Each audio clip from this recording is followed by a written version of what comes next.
Hey everyone, Percy Jules here. So today we're going to talk about Neutron by Izotope. So Neutron 3, still the latest version at the moment. And we're kind of going to compare it to Studio One, however improbable that may sound. So the question is, if you already have a DAW with a lot of features like Studio One 5 Professional, do you actually still really need something like Neutron? Let's talk about that. Supercy.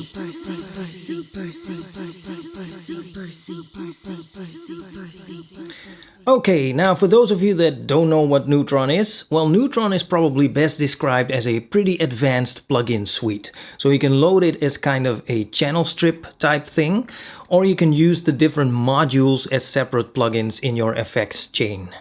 Alright, now let's quickly go over all of the modules in Neutron and compare them to what Studio One has to offer. Now, starting with the gate plugin. Now, at first glance, it seems like a pretty standard gate plugin. So we have ratio, attack, hold, release. We have open, close, which is basically the threshold. Now, we're seeing all of these parameters also on the stock gate plugin in Studio One. Now, one thing that the Neutron gate plugin has is some multi-band options, so we can have up to 3 bands. Now, this is something that the stock gate plugin in Studio One doesn't have. However, what we can do is go into the advanced routing options. We can add a splitter. We can split it by frequency and then add a gate plugin to all of to each of the different splits, and thereby we can achieve kind of the same result. So all in all, this gate plugin doesn't really have anything more to offer than Studio One already does. Okay, moving on to the equalizer in Neutron. The very obvious equivalent would be the Pro EQ 2 in Studio One. Now, first of all, from a sound perspective, I have to say that in my opinion at least, they both sound pretty similar. By the way, let me know if you disagree with me, leave a comment, or if you do agree with me. In my opinion at least, they sound pretty similar. They both sound pretty clean, pretty transparent, so there's not a lot of difference. Now, looking at the interface, the Pro EQ 2 is an 8-band EQ, so it has a low cut, a high cut. It also has a so-called phase linear low cut. We have a low shelf and a high shelf, which both also can turn into peak filters. And then we have 3 additional peak filters with not a lot of flexibility, I have to say.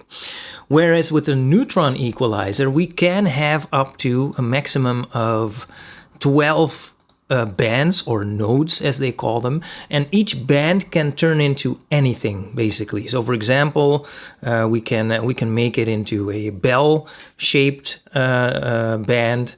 Then we have low shelf options, high shelf, low pass, high pass. So there's a lot of flexibility there. Now also, each of the bands can be made dynamic. So we can activate the dynamic processing right here, like this. We also have some sidechaining options. So basically, this is also a dynamic equalizer. Now, the Pro EQ 2 in Studio One is not. So, well, we could try to get similar results by, for example, again, go into the advanced routing options and try something there. But, you know, it's definitely not going to be as convenient, and it's just not going to be the same. Now, what we can do, I actually just did a video on a free dynamic equalizer, so Nova from Tokyo Dawn Records. I will leave a link in the description and up in the cards. I think it's a very good option. But, you know, it is a third-party option. So in this comparison, it might not be completely fair. But then again, it does offer a very good free alternative. Now, one of my favorite features of the Neutron equalizer is the masking tool. So what it is that if we're in Neutron on basically any track, we can kind of connect it to any other track that has a Neutron product on it. And what it will allow us to do then is we can then see both the spectral curves of both tracks within one window. So for example, we are now on the kick drum track. It is playing, you're not hearing any sound, but it's not really important. You can see the spectral curve going. But now we can also connect this to another track. So for example, let's connect it to the bass. And if we do, now we can also see the spectral curve of the bass in orange. And as you can imagine, this is very, very useful. Now, so far, this is something that you can also do kind of with the Pro EQ in Studio One. But the equalizer in Neutron just takes it one step further. So what we can do now is, of course, we now can make some EQ moves to the kick, like this. But we can also make some EQ moves to the bass without leaving this window, okay? And taking it one step further still is when we activate the inverse link option. So if we do, we can now make an EQ move to the kick. Let's do that. Let's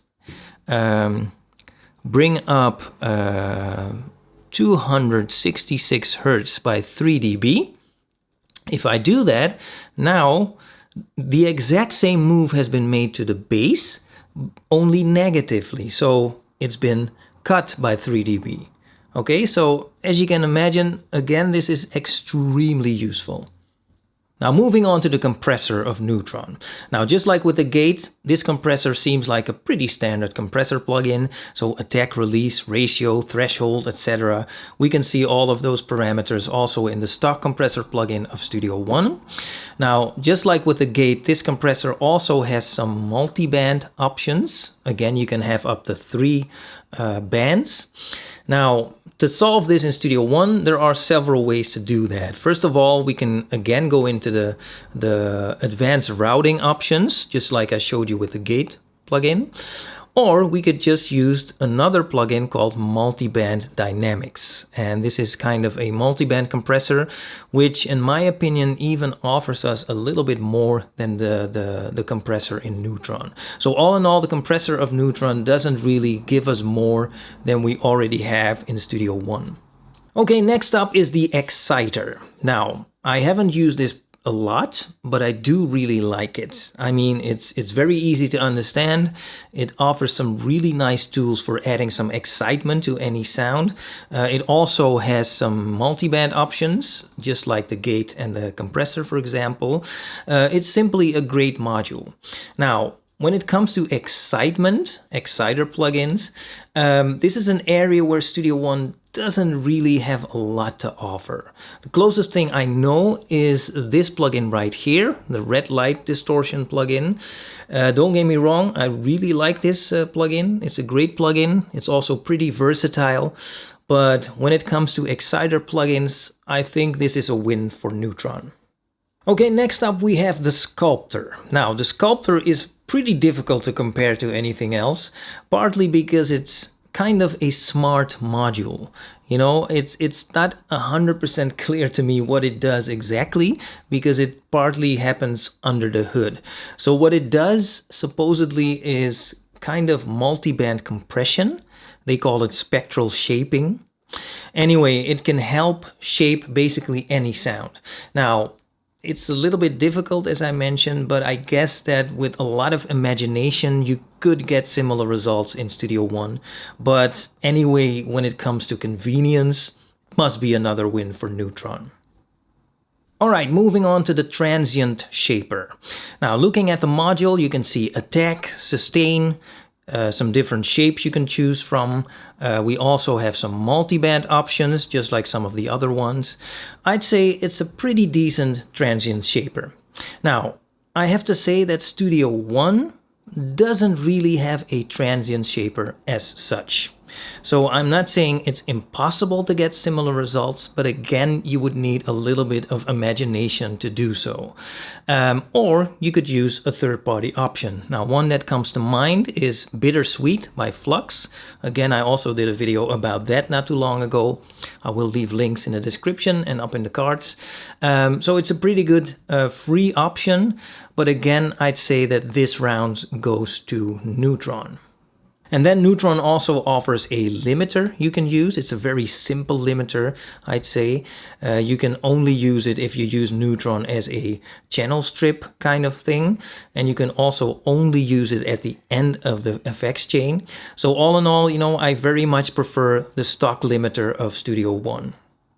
Now, one more thing about the individual modules in Neutron. So each of the modules has something called the learn function. Now, what is the learn function? For example, on the Equalizer, if you activate it, it will suggest some frequencies to you that Neutron thinks you might want to make some adjustments to. So each of the modules has such a learn function that will suggest some things to you that is relevant to that particular module.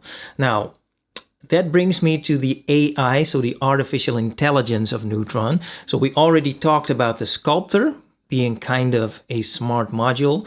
We have the learn function. I guess the pinnacle of artificial intelligence in Neutron is the mix assistant. Now, what is the mix assistant? Well, if you activate it and then play your song, then Neutron will kind of listen to your song and it will make some suggestions about how you might want to mix your song. So the basic idea behind it is you can then use that as a starting point, and from there you can do some fine-tuning to finish your mix. There is also the track assistant, which is basically the same thing, but then specific for only one track. Now, track assistant or mix assistant, there really is no way to do that in Studio One. Now, the final feature I'm going to mention about Neutron today is the visual mixer. Now, what is the visual mixer? The visual mixer will give you a visual presentation of all the instruments in your mix, and it concerns volume, panning, and stereo width. So you can actually see where the kick drum sits in the mix, you can see where the bass sits in the mix, and all the other instruments. So it can be pretty handy, and Studio One really doesn't have anything like this.